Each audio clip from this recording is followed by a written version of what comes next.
Olá, meus queridos e amados irmãos aí do YouTube, muito bom dia, muito boa tarde, muito boa noite, não sei a que hora você está vendo este vídeo. Hoje nós trazemos aqui a mensagem, o Síndrome de Estevão.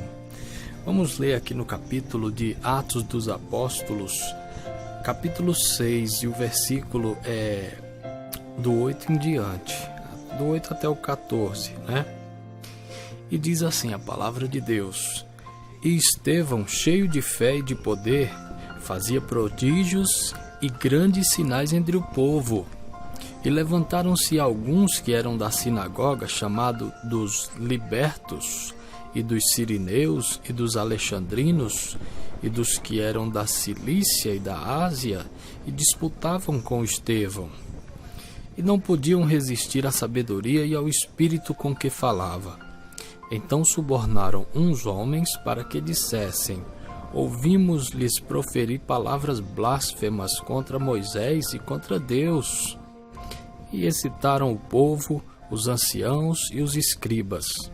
E investindo com ele, o arrebataram e o levaram ao conselho.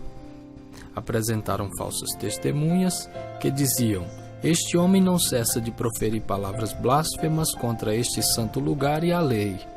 Porque nós lhe ouvimos dizer que esse Jesus Nazareno há de destruir este lugar e mudar os costumes que Moisés nos deu. Então todos os que estavam assentados no conselho, fixando os olhos nele, viram o seu rosto como o rosto de um anjo.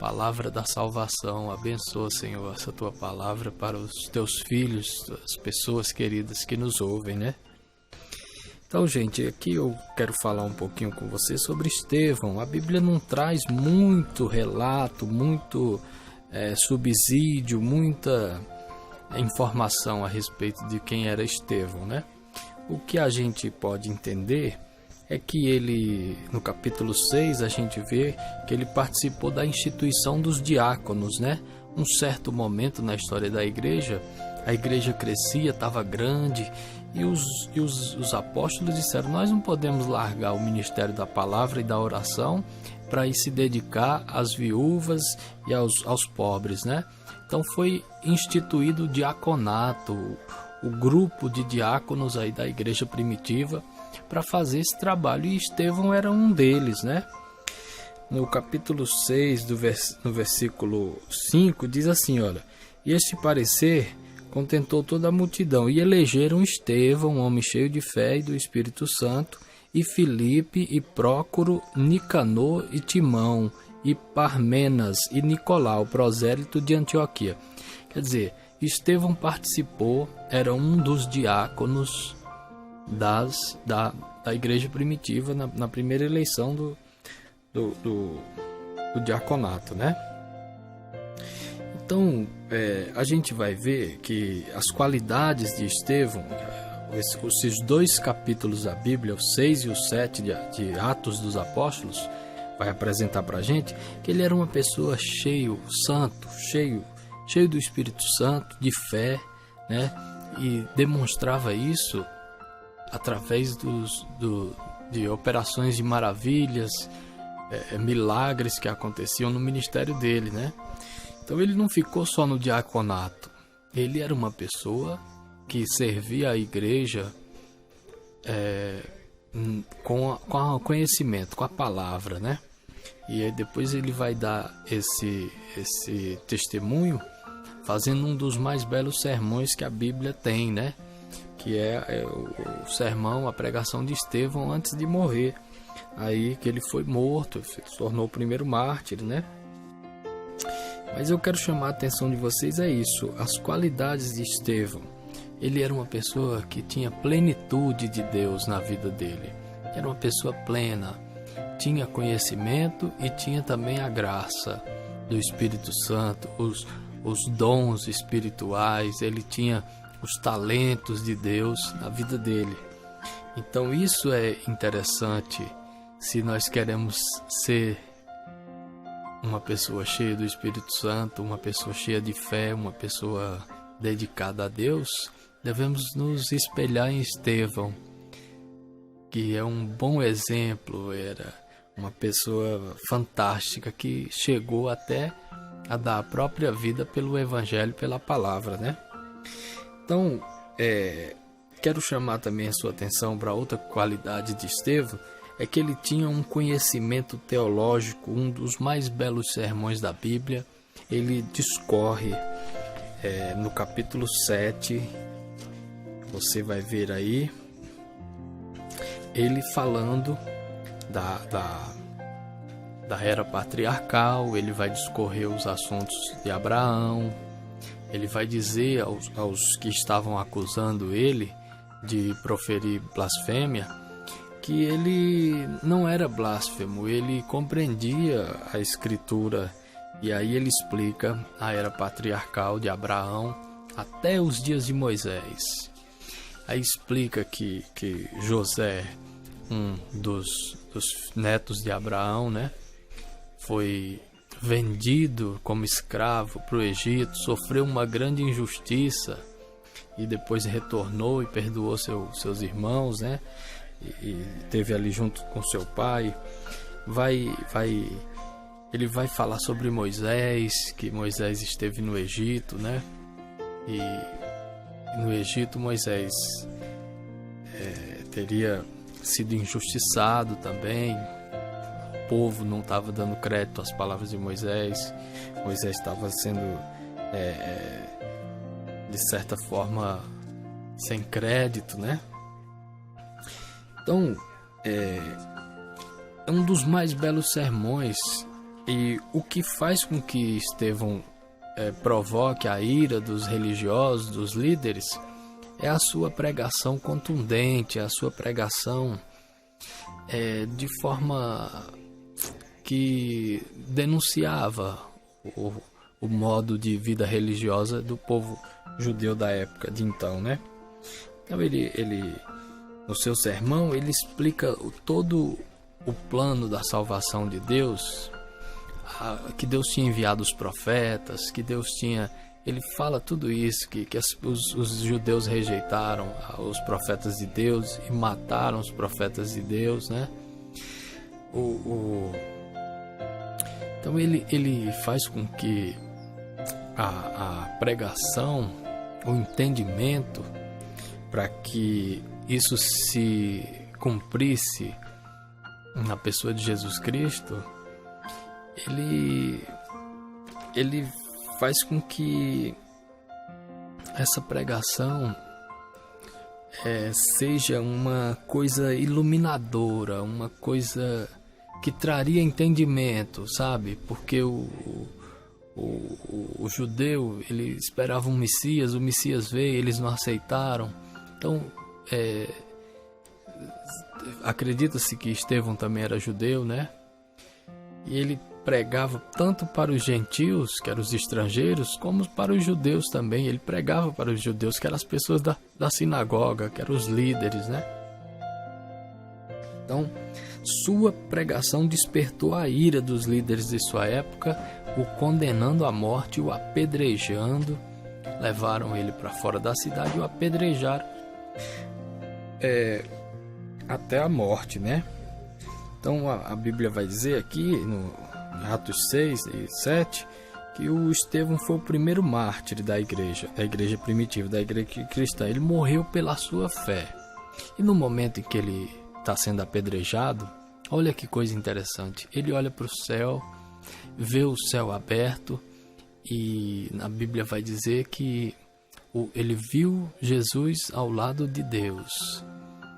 E naquele momento que ele é apedrejado, ele diz para Deus, não imputes, não, igual Jesus fez na cruz, que Jesus diz, Pai, perdoa-os, porque eles não sabem o que fazem.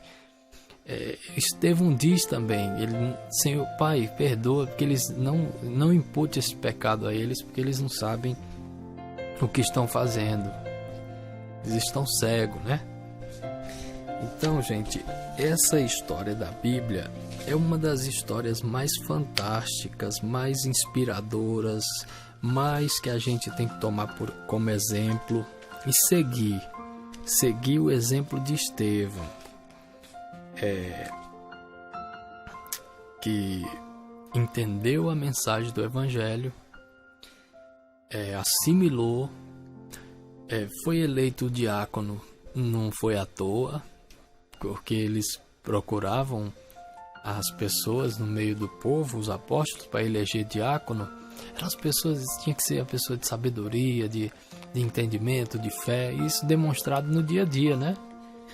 Então ali os apóstolos impuseram as mãos sobre Estevão, consagraram a diácono, e ele, além de fazer o seu trabalho de diácono, que era servir, né? Ele pregava a palavra, fazia a pregação, e muita gente se convertia através da pregação dele.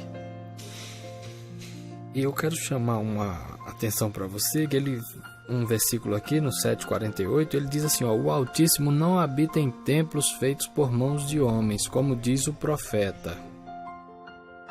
O céu é o meu trono e a terra o estrado dos meus pés. Que casa me edificareis, diz o Senhor, ou qual é o lugar do meu repouso? Então, quando os judeus o condenavam, condenando ele, as palavras dele, as coisas, eles disseram, olha, você está sendo acusado, porque você disse, esse Jesus que você está pregando aí, disse que derrubaria o templo e reergueria em 3 dias. E aí ele, no fim da pregação dele, depois de explicar que Moisés, que Davi, que Salomão, que ele ter discorrido a história todinha do povo israelita, ele vai dizer, olha, vocês não entenderam, Deus não habita em tendas, nem em templos feitos por mãos humanas. Deus quer habitar dentro de vocês, dentro do coração de vocês. É nisso a palavra-chave de Estevão. Ele traz essa luz, esse entendimento, essa compreensão, né? Ali os apóstolos, os discípulos, as pessoas que ouviam a Estevão, puderam compreender, né? Olha, Deus não habita em tendas, nem em templos feitos por mãos humanas, como se ele precisasse de alguma coisa, como se ele... Entendeu? Aí ele vai dizer, olha, meu é que casa vocês vão fazer para mim, né? Qual é o meu lugar de repouso? O céu é o meu trono e a terra o estrado de meus pés. Então Deus disse, eu sou muito grandioso, eu não caibo dentro de templo, né? Deus é muito mais além. Então, minha gente, é isso que eu queria trazer para vocês. No final, Estevão é apedrejado até a morte e pede a Deus para que não impute esse pecado a eles. E olha só uma coisa interessante, no momento em que Estevão estava sendo apedrejado, quem estava lá consentindo na morte dele e também depositar as vestes de Estevão aos pés do Saulo, né?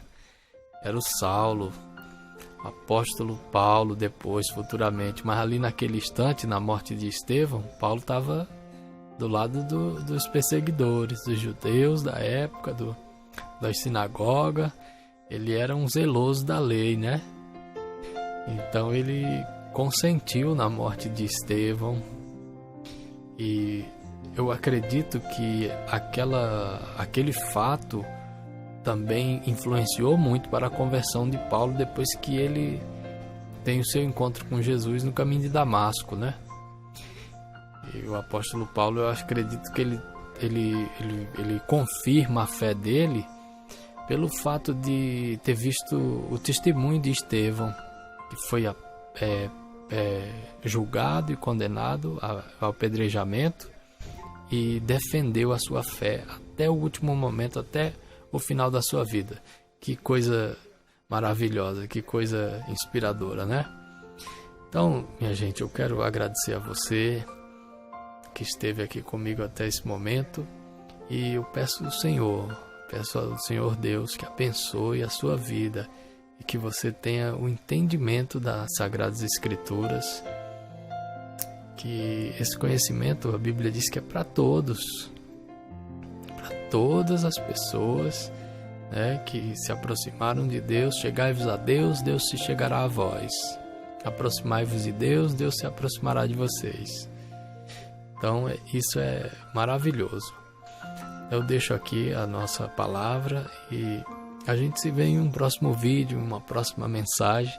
Você pode compartilhar essa mensagem, pode comentar aí nos comentários e também se inscrever no nosso canal, deixar o seu like e nos ajudar a fazer com que mais pessoas conheçam o nosso canal, tá bom? Muito obrigado, a gente se vê no próximo vídeo.